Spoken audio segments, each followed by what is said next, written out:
एक ऐसी घटना जिसने यह सिद्ध कर दिया कि भक्ति और धर्म के लिए शरीर की सीमाएं नहीं होती। आज की कथा है जटायु का बलिदान। त्रेता युग का समय था। अयोध्या के राजकुमार प्रभु श्री राम पिता के वचन को निभाने हेतु वनवास पर निकले थे। उनके साथ माता सीता और भाई लक्ष्मण थे। तीनों पंचवटी के सुंदर वन में निवास करते थे, जहां हर पेड़ हर फूल जैसे उनके साक्षात्कार का भाग्य पा रहा था। माता सीता फूल चुनती, राम जीवन की शोभा निहारते और लक्ष्मण जी रक्षा में तत्पर रहते।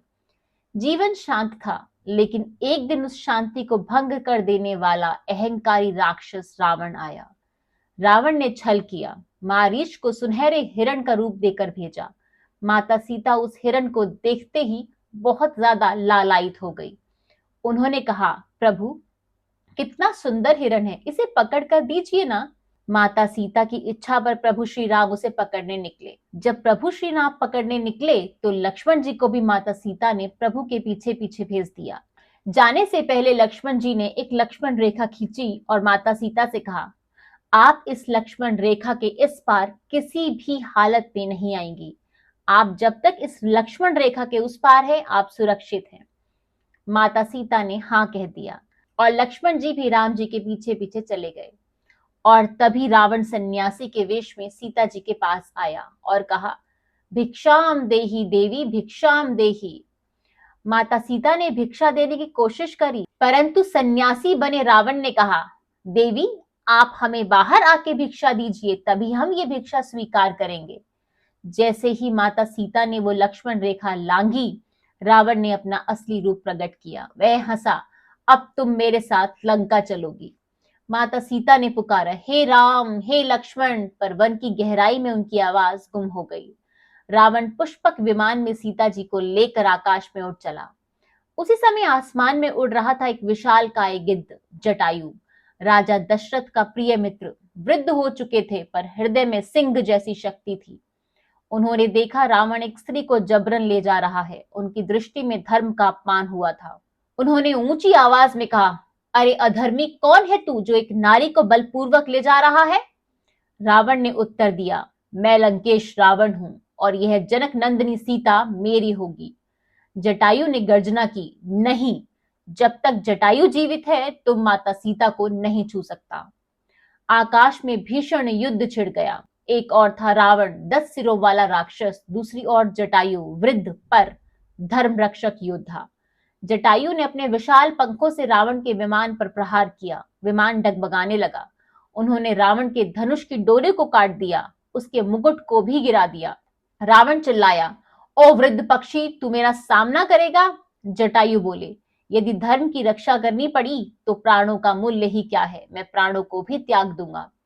उन्होंने बार बार आक्रमण किया। माता सीता ने अश्रुपूरित नेत्रों से उन्हें देखा और कहा, हे गिद्धराज, प्रभु राम को हमारा संदेश दे देना।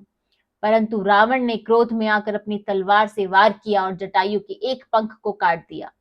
वे भूमि की ओर गिर पड़े, किंतु फिर भी उन्होंने रावण के रथ का पहिया रोक लिया। दूसरा वार हुआ और जटायु का दूसरा पंख भी कट गया। अब वे रक्त से लथपथ भूमि पर गिर पड़े, पर उनके होठों पर अंतिम शब्द थे, जय श्री राम, जय सीता माता।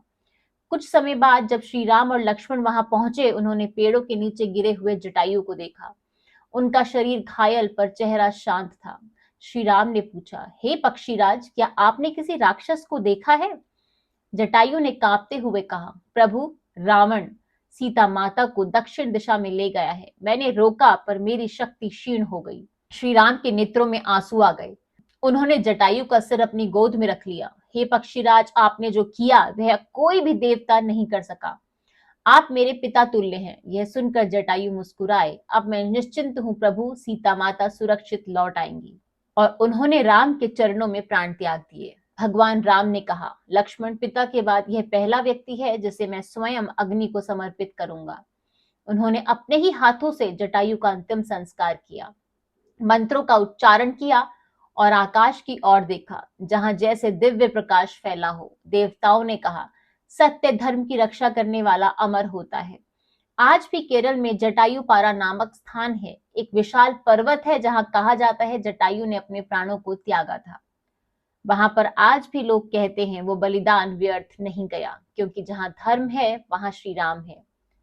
जटायु हमें यह सिखाते हैं कि भक्ति की कोई आयु नहीं होती। धर्म की रक्षा के लिए केवल साहस और समर्पण चाहिए। उन्होंने शरीर नहीं देखा, उन्होंने केवल कर्तव्य देखा। वो जानते थे वो रावण को नहीं हरा पाएंगे, पर उन्होंने प्रयास नहीं छोड़ा। सच्ची भक्ति है जहां परिणाम नहीं बल्कि प्रयास मायने रखता है।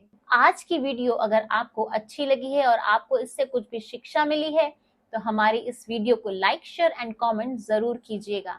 और ऐसे ही और वीडियोस के लिए हमारे channel mystery and mind with Chitra को सब्सक्राइब करना मत भूलिएगा। आज की वीडियो देखने के लिए आपका बहुत बहुत धन्यवाद।